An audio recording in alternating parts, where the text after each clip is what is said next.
Yes, and I know to slow down when I'm doing this. But you always do a great job translating, so I recognize your voice very much.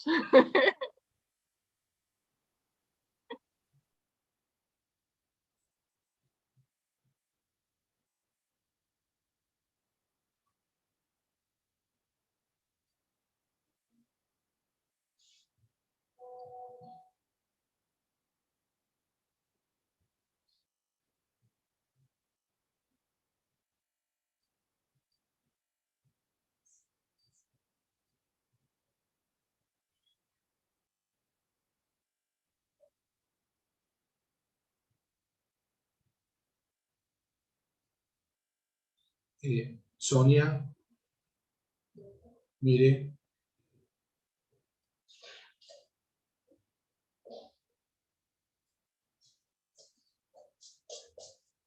Es que porque me sale esto, no me sale aquí abajo esto. Hi, Sonia. Hi, Dr. Kiwi.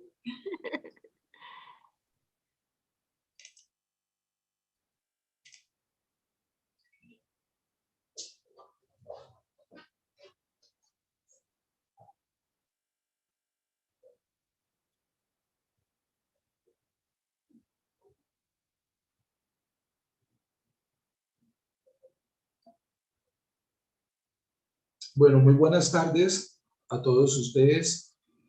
Bienvenidos a la actividad educativa del día de hoy de la Asociación Colombiana de Cirugía. Les doy un saludo muy especial en nombre de nuestra presidenta, la doctora Lilian Torregrosa. Asimismo, como en el día de hoy tenemos una actividad que tiene mucho que ver con nuestra revista colombiana de cirugía. Un saludo muy especial también a nuestros editores, la doctora Mónica Bejarano, el doctor Robin Prieto. Para nosotros hoy es un verdadero honor y placer tener el día de hoy a la doctora Melina Kiwi. La doctora Melina Kiwi es chairman del Departamento de Cirugía North Carolina en Chapel Hill, cirujano vascular, una gran investigadora. Asimismo, editora de la revista número 1 de cirugía actualmente en el mundo, que es JAMA Surgery.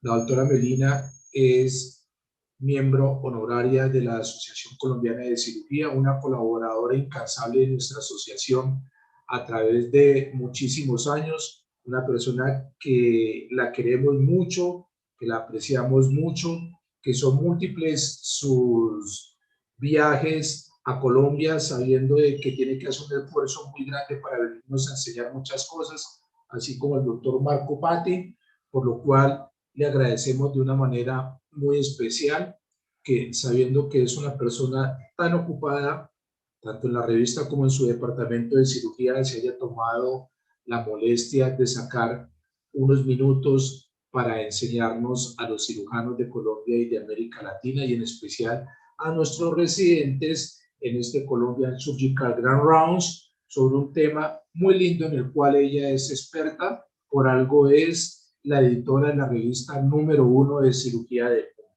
Y el tema es cómo escribir y revisar un manuscrito para publicaciones con revisión por pares TIS de un editor. Con ustedes dejo al doctor Domínguez. El doctor Domínguez es el presidente, el coordinador del Comité de Educación de nuestra Asociación Colombiana de Cirugía, quien les va a dar las indicaciones de cómo vamos a trabajar en este webinar en el día de hoy, y asimismo hacer la coordinación de la sesión de preguntas y respuestas. Por favor, doctor Domínguez, bienvenido y adelante. Muchas gracias, doctor Sánchez. Buenas tardes a todos. Doctora Melina Kiwi, muchísimas gracias por unirse a esta actividad importante de educación para el país. La actividad va a durar más o menos 1 hora, y la idea es que se presentará primero una ponencia de la doctora Kiwi y posteriormente haremos unas preguntas que se van a filtrar a través de las preguntas que vamos a recibir por el chat. Yo me encargaré de canalizar pues, las preguntas directamente hacia la doctora Kibe. Tenemos traducción simultánea. Entonces, por favor, estamos abiertos a recibir muchas preguntas que puedan ser muy interesantes y relevantes para el país. Entonces, sin más preámbulo, adelante, doctora Kibe. Muchas gracias de nuevo por unirse a este evento. Thank you so very much. Let me get my screen sharing here so I can focus. Perfect. Does that look okay? Perfect. You guys see my slides okay? Yes, it's perfect. Go ahead, please. Wonderful. So thank you both for the wonderful introduction. And it is such a great pleasure to be joining you, even though it's virtual. I wish I could be there in person, but it is still an honor because the Colombian Surgical Society is really a home away from home for me. And so it is just great to be with friends. So with that, what I am going to talk about for the next 40 minutes or so is the basics of how to write and revise a manuscript for peer review publication. And I have at the end some tips for journal publishing that I hope you will find helpful. As it relates to this talk, I do not have any financial disclosures. As Dr. Sanchez already mentioned, I am the editor-in-chief of JAMA Surgery, and I do sit on several different editorial boards.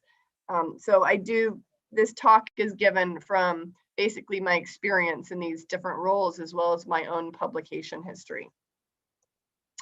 Now, what I'm going to do is I'm going to tell you about how to write a manuscript for peer review publication and cover these different topics.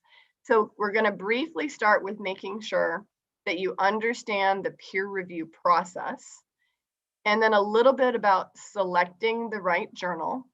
Then we're going to cover how to actually write the manuscript, and then the importance of revising the manuscript. And then after you submit it and you get your reviewer comments, how to respond to those comments.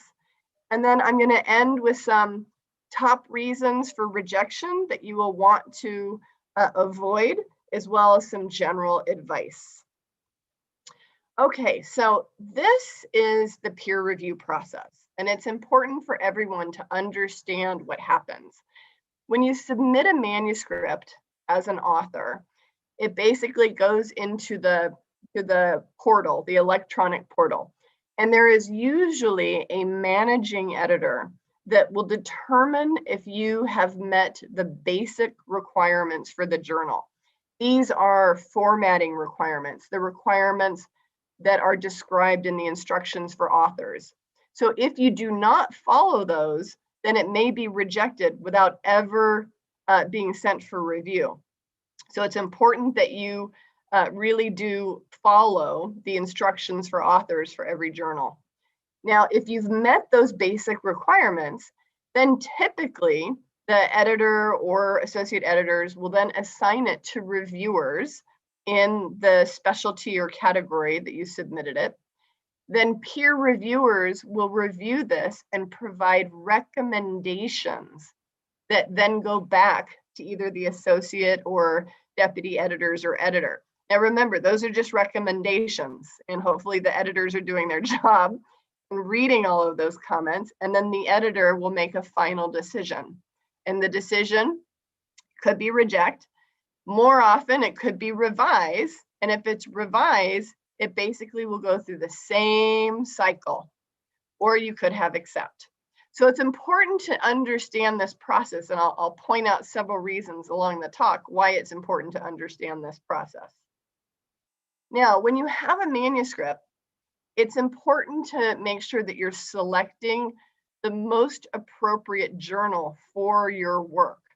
And what you can see on this table, these are the current surgery journals, and I just list the top 30, and I list them according to their impact factor. And so the impact factor, for those of you who may not be familiar with it, is basically a measure of the importance of the manuscripts that are being published in that journal. And so it has to do with the number of citations that the manuscripts are receiving. So often, because we're all usually interested in issues concerning our career and promotion, you want to try to publish your work in the highest impact factor journal that you're able to get it into. And so it's important to make sure you pull this up. It's released every year. These were the most recent data as of June of 2020. So this coming June 2021, the new impact factors will come out. Now, when looking at your journals, so there's the role of the impact factor is one thing to consider. But you also want to ask yourself if your work is novel and innovative, if it's a randomized clinical trial. So that kind of work should be going to a higher impact factor journal. If your work is more confirmatory, then that's probably better for a lower impact factor journal. And I would say that it's getting harder and harder to submit single institution retrospective studies. And so that's getting harder to get accepted in many journals. Now, when looking at journals, the other questions you want to ask is your work of broad interest or is it specialty specific? So a good example is my own field. If there's a manuscript in vascular surgery that is looking at the etiology of a type 2 endoleak, that is clearly going to be of interest to vascular surgeons, but not to all the other specialties. So that would be specialty specific. However, if I was looking at aneurysm screening, that would have broad appeal, and then you can consider a broad general interest journal. And then if your work is clinical or health services versus basic science, some journals don't publish basic science, and JAMA surgery is a good example, whereas in other journals are specific to basic science. And one thing you should do is you should just look at the table of contents of a couple of issues of a journal, and that will give you a very good idea of the type of manuscripts that that journal publishes, and it will tell you if that's an appropriate journal for your work. All right, so now you've decided what journal to submit your work to. So it's time to write your manuscript. And I will tell you that I consider this as 3 different parts. There's preparing to write the manuscript.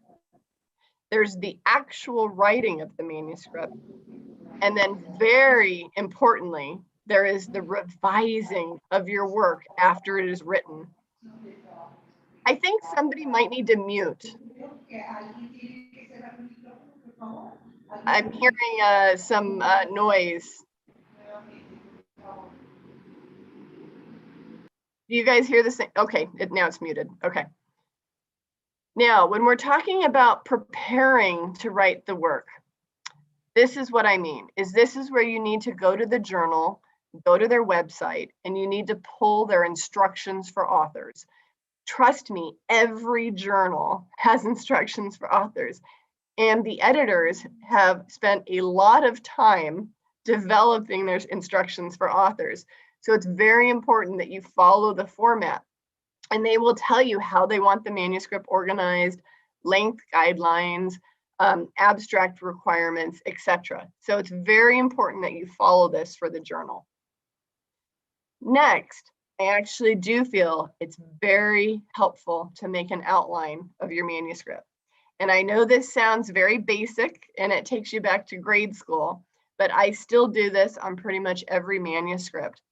And for me, when I'm writing a manuscript with somebody, the first thing I do is I decide on what the story is going to be. And so what I do is I take regular pieces of paper, and on each piece of paper, I will draw out what I anticipate the figures and the tables will be. And I lay them all out on a desk, and I look at them to see, does it tell the story that I want that manuscript to tell? Does it make sense? Once you have your figures and your tables figured out, trust me, writing the rest of the manuscript is actually relatively straightforward. It's deciding what's going to go in it to tell the story that you want to tell. Then of course, it's very important to do a good literature review. If you do not do a good literature review, trust me, the person who is reviewing your manuscript will point that out. So you want to make sure that you know all of the published material in that area. Now, when it comes to writing of the paper, there's traditionally 4 different sections. There's the introduction, why did I do it? There are the methods, what did I do? The results, what did I find? And the discussion, what might it mean? All right, so we're going to tackle each one of these sections. So the introduction. So the introduction is something that should really awaken the reader's interest, and it should really draw them in to want to read your paper. It should also prepare them to understand your paper. So you do want to spend time to make sure that your introduction is a good introduction. Now, I will tell you that almost every single paper, the introduction can be done in either 2 or 3 paragraphs, and that is it. If you have more than 3 paragraphs, I will tell you that you probably can trim that down. And this is the structure that I would propose. So in the first paragraph is where you simply state what the problem is. So if you are writing about, let's say, atherosclerosis, this is where you would say atherosclerosis is bad, it causes this morbidity and mortality. And then you would get into, as you drill down into the area that you're actually studying. And then you're going to state, well, what is known about that area of research? And then you're going to state, but this is what is not known. And then that will logically lead to your goal or the aims of your study. And you will very clearly state your hypothesis. And that can be done in 2 or 3 paragraphs. Sometimes you combine paragraph 1 and 2 into 1 paragraph, or you combine paragraph 2 and 3 into 1. It all depends on the story that you're telling. And here are some examples. You want to make sure that you state the purpose or the goal or the aim in that last paragraph. Thus, the purpose of the study is to, or the aim of this study is. The goals of the study are twofold, so very clearly stating it. And you definitely want to include your hypothesis. Every paper, even clinical research, should have a hypothesis.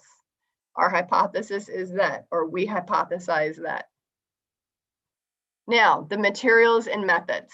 So the materials and methods really tells the reader what you did to answer the questions that you posed in the introduction. You want to describe your methods by including enough detail so that others can reproduce your work.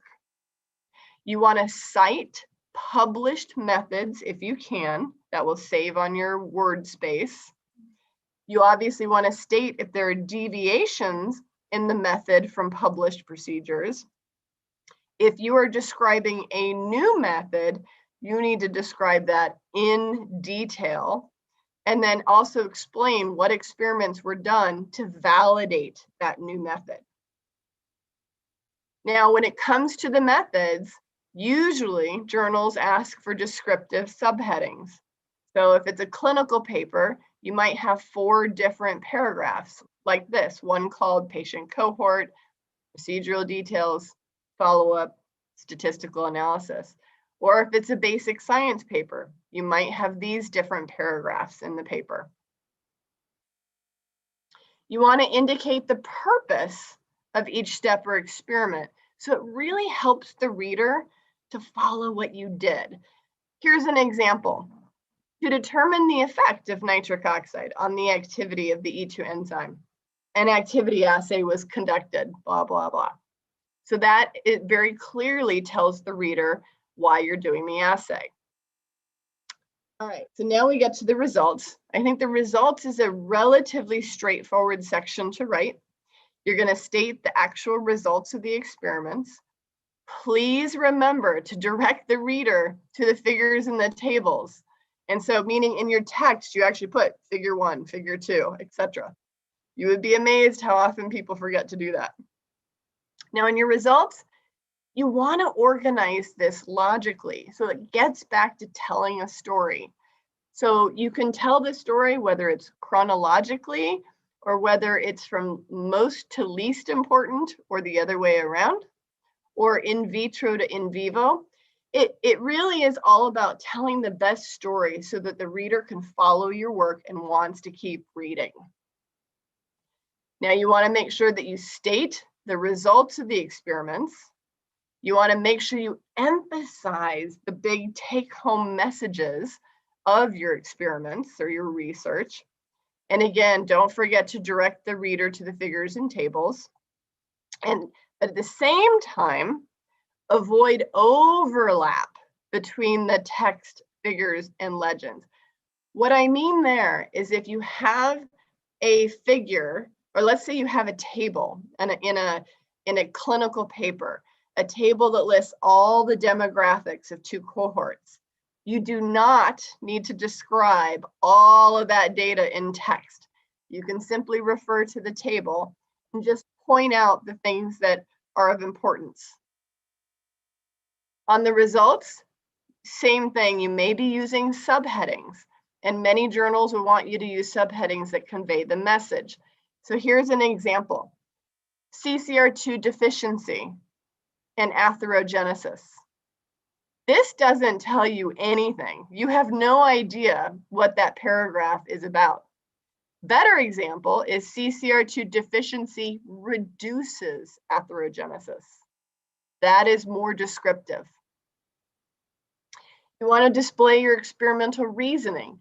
So I tend to, at the end of each paragraph in the results, I will say these data suggest that, or to address this issue, we did X, Y, and Z. Now, again, you want to use tables to permit the reader to make comparisons and to give background information. This is a table of the Adam trial, but it's a classic table of 2 groups showing the demographics of the patients. And so these are in most every clinical paper. And you want to use figures for evidence, emphasis, and efficiency. And they should be necessary and they should be relevant. And figures and the figure legends need to be understandable without looking at the text of the manuscript. So imagine that somebody takes your manuscript and they just skim through it and they just skim looking at the figures. They need to be able to know what the story is by just looking at your figures alone. And when I say they must be necessary and relevant, this is a great example of a figure where it would be impossible to describe these data points in the text. So of course, these are the kinds of figures you're going to want to create and not have to describe all of this in text. Now in the figure legends, you must follow the instructions for authors, but typically journals like to use brief sentences that describe the figure. You should be minimizing any experimental detail because that belongs in the methods section. Remember to describe all different panels. So if you have an A, a B, a C, and a D, make sure you describe all of them. You need to explain abbreviations in the figure legends. Even if you abbreviate it in the text, the figure legends must stand alone for most journals. And please remember to also explain if you have any symbols or bars or arrows, things like that. And then people usually provide their statistical information in the figure legends as well. And on clinical papers, one of the things I see often is people showing CAT scans or angiograms or MRIs, and they do not have arrows pointing to the different things they're trying to emphasize. So please do add arrows to show what you're looking at. Okay, so now we get to the discussion. And this is the part of the manuscript that causes the most anxiety for everyone when it comes to writing. And this I have found with my own writing with residents is what delays paper writing because the residents put this off. So over the years, I've kind of developed this very simple process where I can tell you, just like the introduction should be 2 or 3 paragraphs, any paper can be done for the discussion section with 5 paragraphs. 5, that's it. And this is where doing an outline is very helpful. And I do it with everyone I'm writing with. And we go over exactly what each paragraph will be. So paragraph 1, this is simple. This is where you're going to just summarize the data in the results section and just give the big, what does it all mean? These are the findings of this paper. Paragraphs 2 and 3 are the ones that people usually are challenged with. This is where you need to compare and contrast your data with published literature. I'm going to come back to this. Paragraph 4 is where you will address your limitations. Every study has limitations. And paragraph 5 is where you're going to conclude about what it all means and perhaps give next steps. Okay, so let's dive a little deeper. All right, so paragraph 1, this is straightforward. This is the summary paragraph. You're going to answer the question that you posed in the intro. List the findings that support the answer. So for example, this study indicates that, or the results of this study show that. Now the middle part is the part, again, that creates the most anxiety. I'm going to give you lots of suggestions here.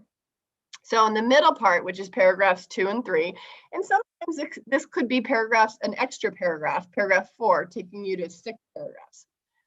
This is where you want to explain agreements as well as discrepancies between your data and published literature. You want to compare and contrast your data, again, with existing literature. So here is an example. Though our results may differ from those of Haley et al., we used a different method of ascertaining compliance with therapy. You want to explain unexpected findings. So we were surprised to find that tea drinking was associated with cancer of the pancreatic islet cells. Whoops, excuse me. You also want to describe patterns, principles, or relationships that your results show. Do the results have a theoretical or practical implication? And do the results have relation to another situation or another species? So if you're doing basic science research and you're doing work on mice, is it relevant to rats? Is it relevant to pigs, dogs, or humans? And then do the findings help us to understand the broader topic? And always remember that you don't want to lose sight of the big picture, because again, you're telling a story. And then your 4th paragraph is where you simply address your limitations. And again, every study has limitations. So examples are data from the 6-month follow-up period leaves unanswered the question of possible long-term adverse effects of drug-eluting stents. Or an inherent limitation of this study is that I usually, when I'm writing my own manuscripts, I usually list 3 or 4 limitations in the limitation paragraph. I will say, you don't want to go overboard. I have had a couple residents that I've written with where they put, 10 things in the limitations paragraph. You may not want to do that, but still every study has limitations.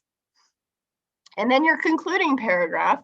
This should be relatively straightforward, because here is where you're going to signal the end. You're going to say in conclusion or in summary, the work in this manuscript demonstrate that, and you're going to restate the answer to the question, and you're going to indicate the importance of your work by stating its applications. So does it apply to certain patients? Recommendations, are you recommending to change guidelines, or are you recommending to change screening timelines, for example? Does it have implications, or are you going to make certain speculations? So this is what that concluding paragraph is good for. So I would say, again, just to summarize on the discussion section, paragraph 1 is your introductory, like your summary paragraph, summarizing what all of the information says. Paragraphs 2 and 3, this is where you're going to compare and contrast your data, explain unexpected findings or patterns, and discuss patterns and principles or relations. Your 4th paragraph is your limitations. And your fifth paragraph is where you're going to conclude and say what it all means and maybe talk about next steps. Now, a few words on the abstract. So the abstract provides the overview of the paper, and it needs to make sense when read alone and when read with the paper. So I always recommend that you write this after the paper is written. However, if you had this abstract written for a meeting that you're presenting at a surgical meeting and it gets on, then you go and write the manuscript, I recommend that you go back at the end and revise the abstract, because oftentimes the abstract will change because you've gotten new data, etc. So just make sure the abstract matches the paper. Include information from each section. This is why I say write it last, because after you have the intro, methods, results, and discussion done, it is super easy to write the abstract. You just take parts of it. And again, it should be enough information for the casual reader to understand it. And make sure you follow the word guidelines and length guidelines. Now, your title is important, especially in this electronic era, because your title is what is going to get people to click on your article and read it. So it needs to attract the reader. It should identify the main topic and or the message of the paper. So a standard example would be effective X on Y in Z. That's just a classic standard example where your independent variable is X, your dependent variable is Y, and your population is Z. And that's just a super standard example. In today's day and age, though, many journals have requirements on their titles. And so again, I want to emphasize, pull your instructions for authors. Be precise. So do not use effective when you mean proliferation of, or increase in, or reduction in. Those are more descriptive. Be careful with and with when joining the independent and the dependent variables. So here's an example of what I mean. Bronchoconstriction, gas trapping, and hypoxia with methacholine in dogs. That's not so clear. But if you say bronchoconstriction, gas trapping, and hypoxia induced by methacholine in dogs, more descriptive. Now, revising your manuscript.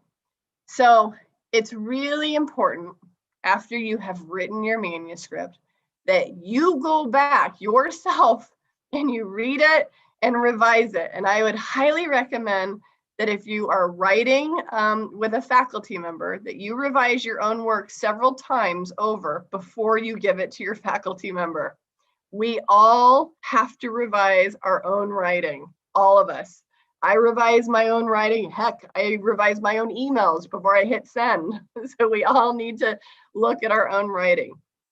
You want to make sure that you revise your writing before it's submitted. There is no such thing as good writing. There is only good rewriting, because the ultimate goal is clarity of your communication. You want the readers thinking about your science and not wondering what you were thinking when you wrote the manuscript. You want to make it easy for your readers to read the manuscript, and do not assume that the reader knows the relevant literature. And I also say it's important to have somebody else proof your work before you submit it. I routinely have multiple people proof my own manuscripts before I submit them. So it is, and trust me, we keep catching things on every single time that we are reading it. Now with revising, you want to choose your words carefully with your writing. So these are just some writing tips. So, excuse me, aim for precision, avoid wordiness, avoid using jargon and word clusters. And right here is the big one. Avoid using too many abbreviations. I have found in writing with students and residents that they like to abbreviate like everything. And trust me, it is really annoying to people when they're reading it if they're constantly having to look back at what the abbreviation stands for. So only use abbreviations for incredibly well accepted terms. And then try to consistently use the same words throughout the manuscript if you can, because it's a nice writing style.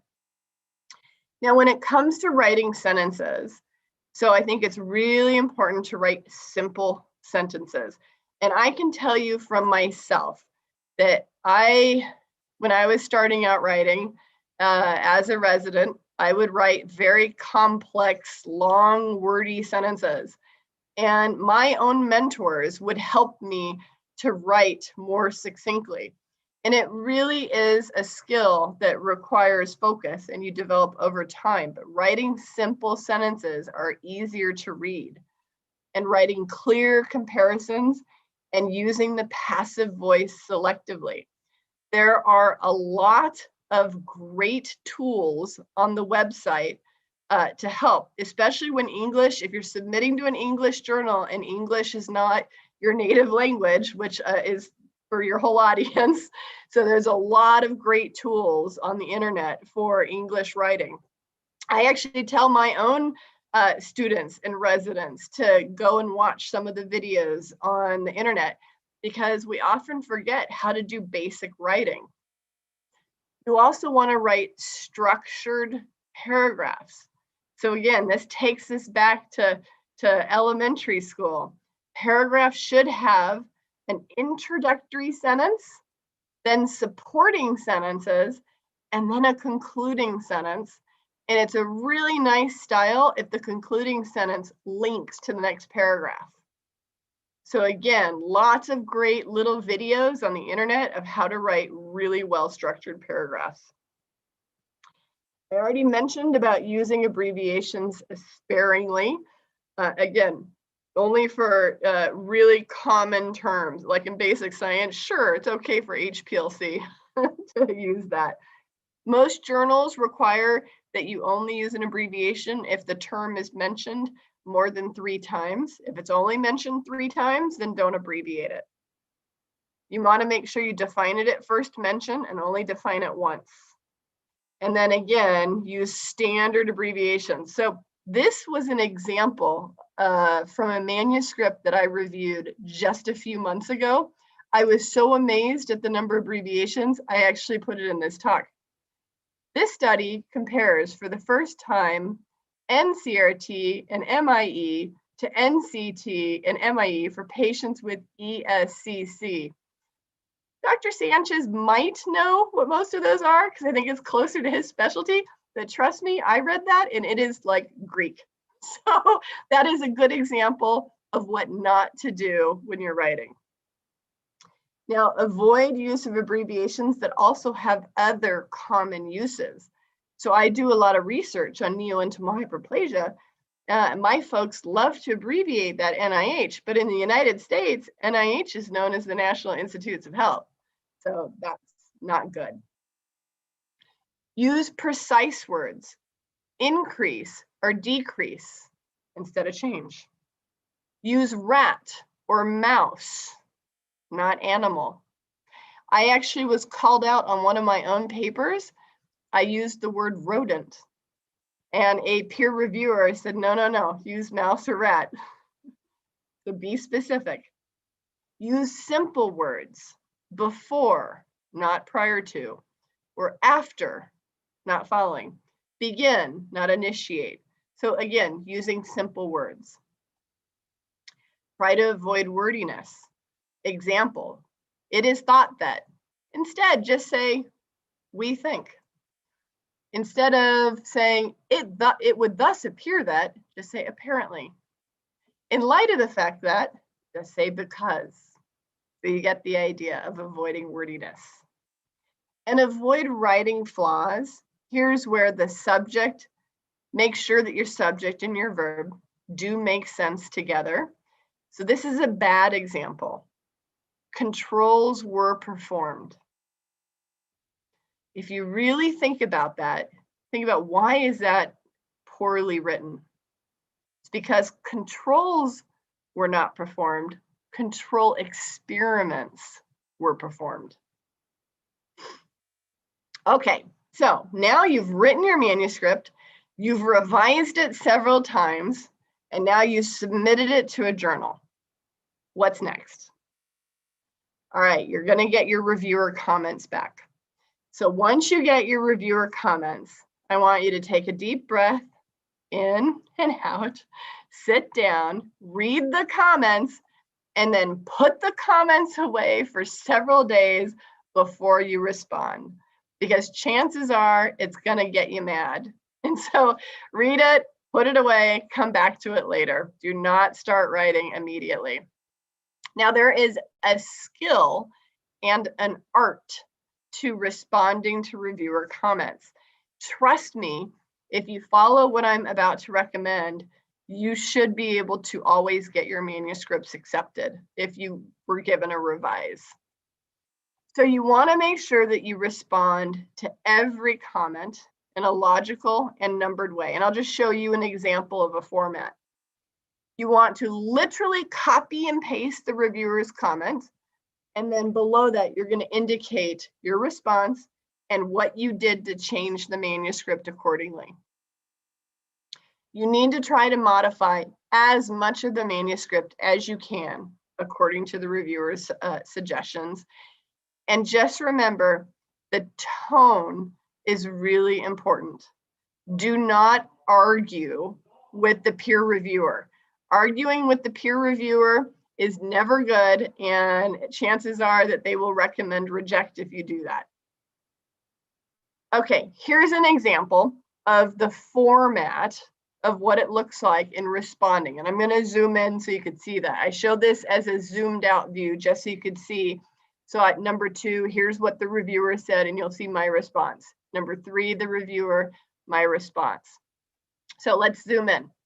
So let me show you some examples of how I tend to write mine. So if you look here, number 2, this is what the reviewer said. In the abstract, the author just described emerging therapies as alternatives to medical and surgical management, blah, blah, blah. So how did I respond? I said, thank you for pointing this out. We have revised the abstract. Done. Another one. In figure 3D, in the text, the authors comment that the effect of nitric oxide and proteasome activity are reversible, blah, blah, blah. So I said, again, the reviewer is correct and perceptive to these small but distinct differences. The manuscript has been revised to include this finding. So you're noticing that with every single response, I am commenting on how I'm revising the manuscript. Here's another example. The reviewer wrote this long paragraph. So just imagine the peer reviewer took the time to type this whole thing out. So my response was, thank you for the careful review of this figure. You picked up on an important aspect of the essay that deserves mention, blah, blah, blah. And then I commented how something was revised. So you get the point. You want to be very respectful. And trust me, you can revise the manuscript to pretty much every comment. Because even if it's an experiment that you're not able to do, you can say that, unfortunately, it's beyond the scope of this work. However, we've revised the limitations paragraph to include this as a limitation. I can literally respond to every single reviewer comment somehow. So that's what you want to try to do. And the reason I tell you this is if you get a revise, there's a very good chance that when you resubmit the manuscript, it's going to go back to the original reviewers. So they will look to see if you were responsive in changing the manuscript. And if you were not, then they will recommend reject. So that is why you want to be as responsive as possible. All right, so now I'm going to get into the last 2 parts of this talk. I just want to give you briefly, in my experience, and this is again my experience with JAMA surgery, so please understand it's the experience with that journal, but the top reasons for rejection, and so I'll tell you these, if you understand the top reasons for rejection, then you can try to avoid these. All right, number 1, topic just is not relevant or suitable for the journal. If somebody submits basic science to JAMA surgery, it's going to get rejected right out. The study is not novel or innovative or significant. The study does not contribute anything to the field. The manuscript does not follow the instructions for authors. Right there, automatic reject. Poor writing and or organization. So again, please revise and proof your own writing. The study design is not appropriate. The statistical analysis is not appropriate. Regulatory approvals were not sought and specified. The study does not follow the required reporting standards. And I'm going to say something on this in one slide, in a few slides. The findings are poorly described or presented. The conclusions are not supported by the data, meaning that you're making grandiose conclusions that are overreaching. The manuscript does not address the limitations, or there are some limitations that are fatal flaws. If the manuscript contains plagiarism or self-plagiarism, most journals now scan all manuscripts that are going to be published for plagiarism. So you want to be very careful. And if you're writing a review article on something you've already written about, you need to be careful to avoid self-plagiarism, because the journal that published your work owns the copyright, not you, unless you did it as an open access. If your paper has ethical concerns, so things like salami slicing or fabricating data, or if there's conflict of interest. If the paper did not adequately revise the manuscript according to the suggestions of the reviewers, it could get rejected at that stage. And then sometimes it just doesn't fit the priority of the journal, or the journal might have just published similar work. And that could be a reason too. Now, one thing that at JAMA Surgery we've done that I think is a helpful resource for anyone doing outcomes and health services research, which in today's day and age is the majority of the work, is we published 3 different series. The first series we published to help surgical researchers is our practical guide to surgical data sets. And so in this, we have little 2-page primers, and we have about 10 of them. We have a little primer on the different databases that are available in the United States that a lot of people use.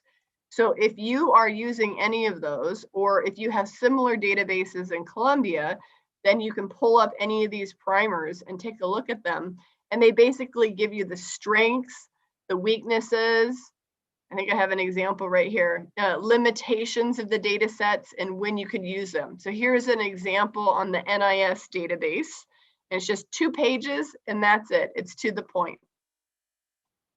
Then in 2020, so a year ago, we published a series on statistical methodologies. And so this was the editorial on the methodology toolbox, but we basically had about 10 articles, the same thing, 2-page primers on each, and we covered qualitative research, mixed methods, meta-analyses, cost-effective analyses, comparative effectiveness. You get the idea.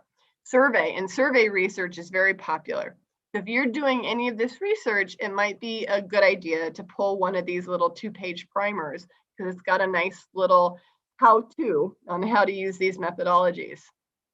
And then literally yesterday, I'm super happy to announce that we just published our 3rd series on reporting guidelines. In today's day and age, you really need to be using, if you're doing clinical research, you need to be following reporting guidelines. You need to include it in your method section. That, for example, if you're doing a randomized clinical trial, you need to be following the consort. If you're doing a survey study, you need to be following the APOR guideline. And so again, these are little 2-page primers on each one of these different reporting guidelines to help you understand them. So that just came out in JAMA Surgery yesterday. And here is the editorial that went with that. So those are the 3 series. And then I'm going to end with just a few words of general advice. Number 1, Don't email the editor and ask if your work is appropriate for the journal. All you need to do is pick up the table of contents and take a look. I just have to tell you, this is a little annoying because editors already have a lot to do, and it's not something that you need to be emailing an editor for. Make sure you read the instructions for authors. Appeals are rarely successful. I can count in the 5.5 years I have been editor at JAMA Surgery, I can count on my 10 fingers, actually probably all on 5 in one hand, how many appeals I actually re-sent out the paper for a re-review. Pretty much everything else, the appeals don't work. Just move on. There's a ton of journals. Just move on. Don't argue with anyone. It's a bad idea to argue with the editor or an associate editor or a peer reviewer, because that's not going to get you anywhere. You think if you argue with the editor, they're going to like sympathize with you? No, so don't do that. And don't argue with the managing editor that handles all the administrative workload. They work really, really hard. And if you argue with them, they'll tell the editor. Don't submit to one journal, but have a different journal's name in the cover letter. Automatic reject. Be sure you disclose all conflicts of interest. This is really important. And trust me, if you do not, the peer reviewers might find it. And worse, once it's published, other people might report to the editor that you have conflicts and you didn't declare it. Then it's a much bigger deal because your paper could get retracted. Make sure you are transparent with all authorship decisions and you follow the ICMJE authorship criteria. It is not the job of a journal editor to manage authorship disputes. So really, you do need to be careful with this. And then again, be aware of the fact that you might get the same reviewer from one journal to another. So if you submitted it to Annals of Surgery and it gets rejected, and then you submit it to JAMA Surgery, you could get the same reviewer assigned to it. And if you didn't do anything to change it, it probably will annoy that peer reviewer and they will say something. So in summary, what I've covered in the last 45 minutes or so is hopefully you now understand the peer review process, how to select the right journal, at least the things to think about, how to write a manuscript. Remember, introduction, 2 or 3 paragraphs, discussion, 5, how to revise it, keep your writing simple, how to respond to the reviewer comments, and then we covered top reasons for rejections, and then also ended with some general advice. And I will tell you that writing is fun, okay? But you do want to be strategic about it and you want to tell a good story. Revising your own writing is really important to make sure you're telling a good story. And if you understand why manuscripts get rejected, then you can avoid those pitfalls. And remember, your tone is very important with all of your interactions with the journal. In the end, though, it comes down to good science is good science. So I do have a little 2-page primer. And this is a little 2-page primer that I give everyone who is working with me. If any of you would like this 2-page primer, you can feel free to email me. My email is also publicly available. And more importantly, I have this paper that basically is also a 2 or 3, I think it's a 3-page paper on how to write a paper that has everything in here I just told you. And this was published in the Australian New Zealand Journal of Surgery. So you could pull this up under my name and yeah, here you go. Here's that's where it's published. So with that, I will end. I think we have just a few minutes for any questions. So thank you again, both of you, for inviting me to give this talk, and I hope this was helpful.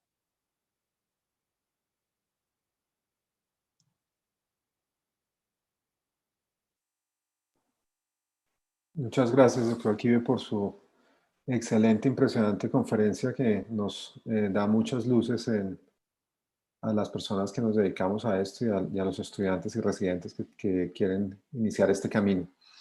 Hay algunas preguntas. La primera es si las decisiones editoriales, después de la revisión de un manuscrito, por ejemplo, que es rechazado, se comparten entre diferentes revistas de un mismo grupo editorial.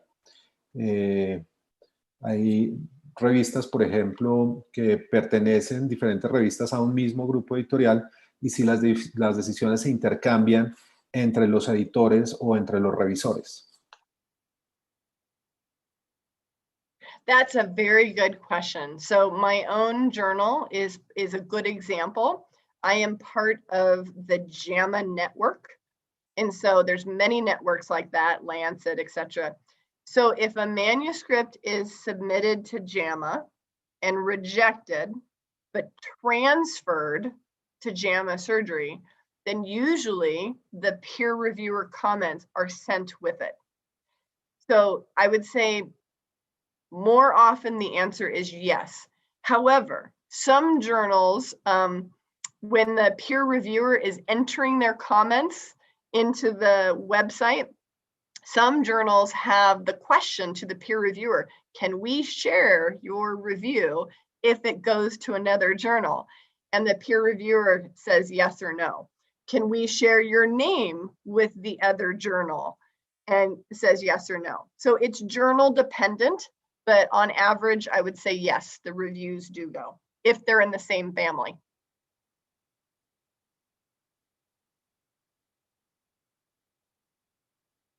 Muchas gracias, doctor. Aquí hay muchas presiones hoy en día para los investigadores, para los cirujanos, por publicar. El doctor Palmieri nos pregunta cómo, en este contexto, por ejemplo, cómo evitar caer en revistas depredadoras, que son muy frecuentes hoy en día, los predator journals. Yeah, there's a lot of predator journals. So it's really hard. Most all of the predator journals are open access and they ask for a lot of money. So if you can, try to stick with your traditional journals, with your traditional publishing paradigm. The open access journals, take a look at their impact factor. There's only a handful of open access journals that have decent impact factors. There are many, many, many that don't even have impact factors, and they could be traps. So if you're going to pay to have your article published with an open access journal, be very careful and explore the journal first.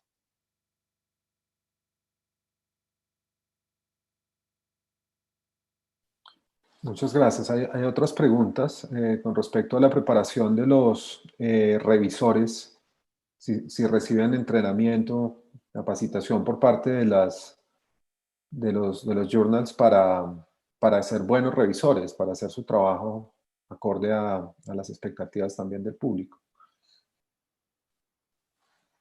That's a great question. The answer is, for most journals, no.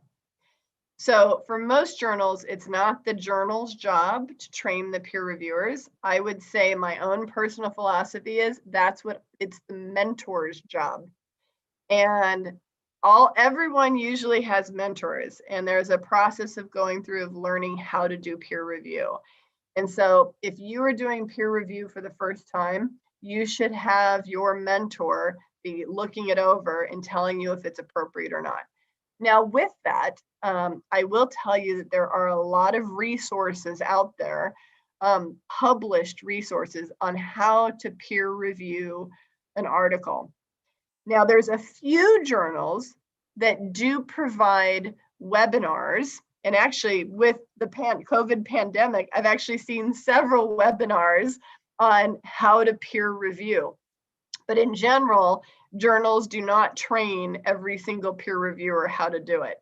And so it's a good question. I would say make sure you talk to your mentors.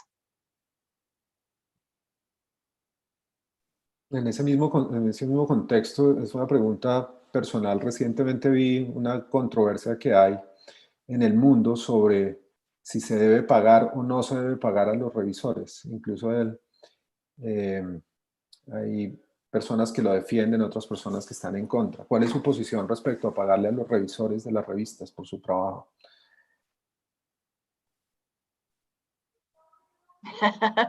That is not something that has ever been brought up to me before. I don't see how, knowing the publishing paradigm and the finances behind it, I don't see how that would ever catch on. I just don't see it ever happening. It's an interesting idea. It's the same thing of paying, would you pay people to peer review grant applications? It just doesn't usually happen. There's exceptions to the rule.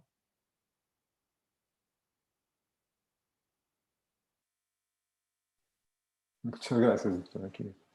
El doctor Newman nos pregunta sobre la publicación de consensos. ¿Qué tips usted puede darnos para llevar un consenso a una publicación? ¿Qué características deben tener esos consensos para que puedan ser publicables? Oh, well, consensus statements and consensus guideline statements are actually usually very well received by journals, because those tend to get a lot of downloads and a lot of reads, and they also tend to be cited. So many journals publish consensus guidelines from societies, and I am a great example of, I love to be contacted by societies who might want to consider publishing a consensus guideline with JAMA surgery. So I don't perceive that there is a challenge in getting well done consensus guidelines published. And that's an example of where reaching out to the editor probably should be done.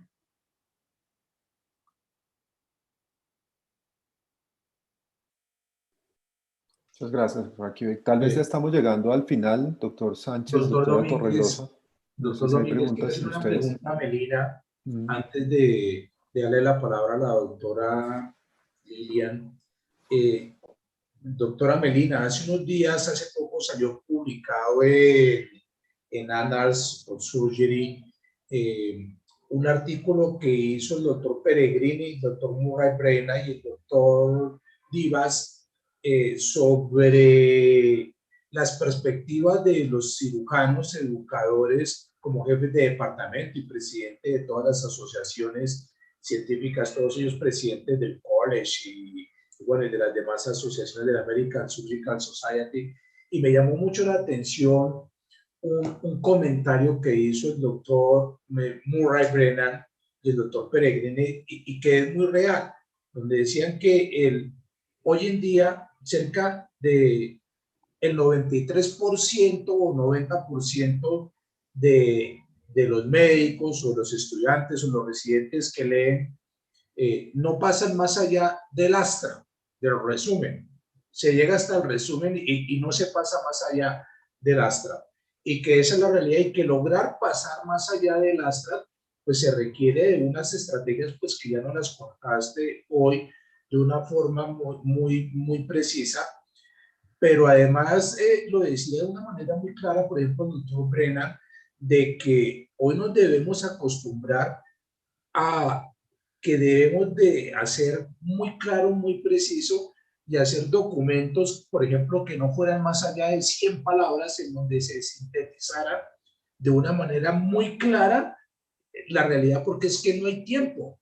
O, por ejemplo, lo que nos está sucediendo con los webinares o con estas actividades, donde antes estábamos acostumbrados a conferencias muy largas. Hoy en día, una conferencia de 15 minutos o 20 minutos puede bastar dentro del webinar para hacer la presentación de lo que uno realmente quiere dar de una manera clara, precisa y concisa. Yo quisiera escuchar cuál es su perspectiva acerca de ese comentario como la editora de la revista más importante de cirugía, por lo menos en citación en el mundo, y que es la número 1 en ese sentido. Esa es la primera pregunta. Y la segunda es, quiero pedirle que nos dé un consejo.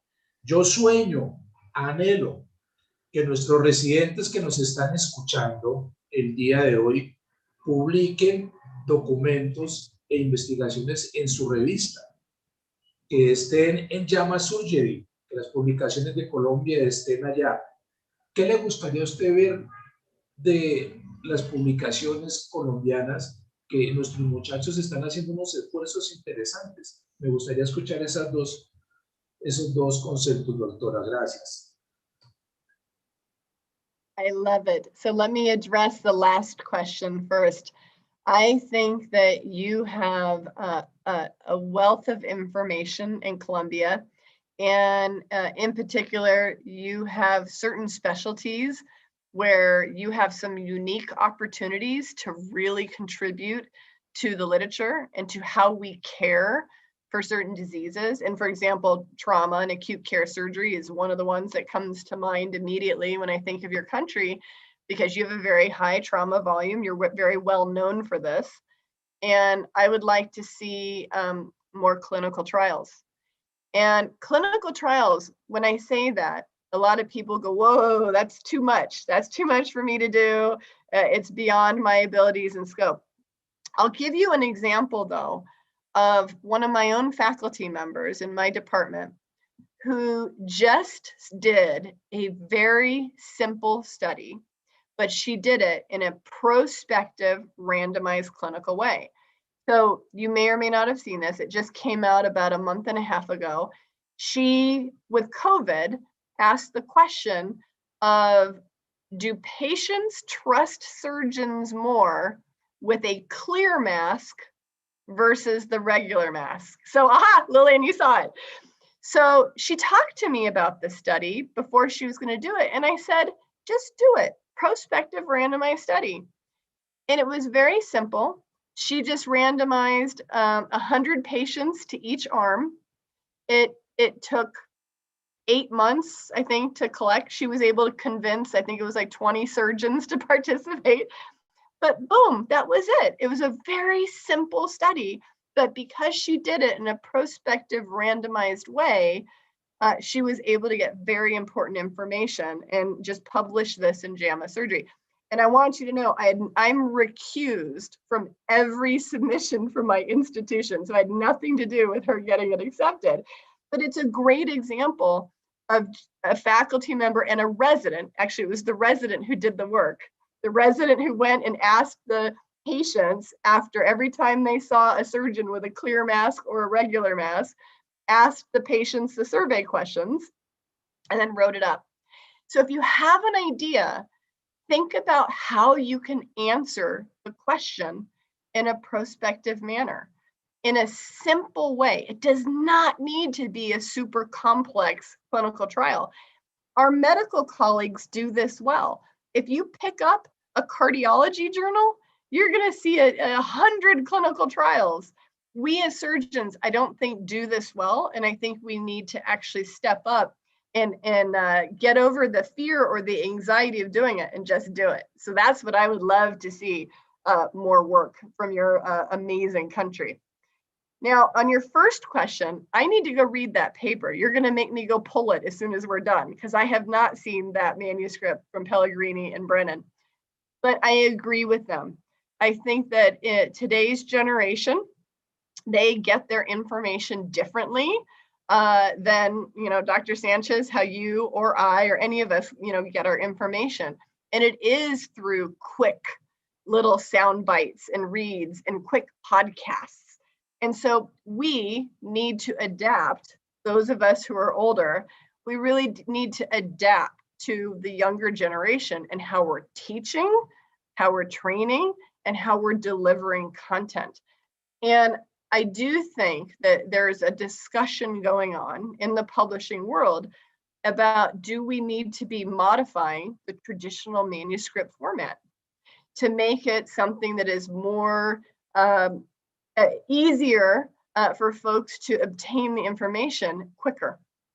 And so I think there are many that are discussing how to do these kind of big changes to our traditional format. So I think more to come. It's a great question.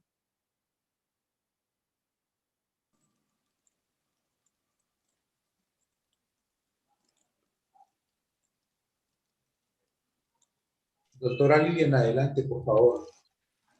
Bueno, muchas gracias por estar con nosotros. Definitivamente es un honor tremendo tener a la doctora Kibe otra vez hablando en nuestros espacios académicos, y en lo personal, pues para mí siempre es un gusto escucharla, y quiero además decir acá, donde están muchos jóvenes escribiéndome aquí también por canales internos, que es un gusto ver una de las principales mujeres líderes en cirugía en el mundo, que también ha sido un role model muy importante para nosotras. Para mí en lo particular es la más joven de mis role models, pero de verdad es un gusto, es un honor tenerla acá.